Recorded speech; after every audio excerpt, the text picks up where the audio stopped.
ئەو شتانە چین کە ڕزگارمانەکەن لە عەزابی گۆڕ. ئەوە زانیمان بەهۆی ئەوانە عەزاب ئەدرێن. ئەی بەهۆی چیەوە نەجاتمان ئەبێ؟ یەکەم دانە خوێننی سوورەتی مولک، سوورەتی تەبارەک هەموو شەوێ.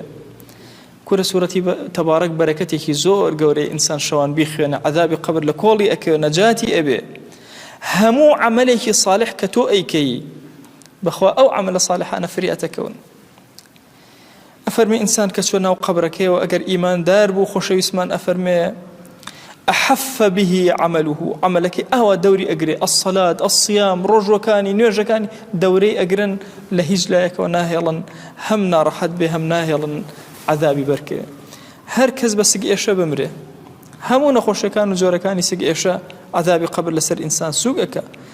ڕۆژی جومعە، هەموو ڕۆژێکی جومعە کە ئینسان یا شەوەکەی تیا بمرێ، خۆشەویستمان ئەفەرمێ ما من مسلم يموت يوم الجمعة أو ليلة الجمعة أو ليلة الجمعة إلا وقاه الله فتنة القبر. هر مسلمانك لروجي جمعة شوي جمعة ببه بقسمة وفاتك لعذاب قبر بارزرا وأبي وأمين به.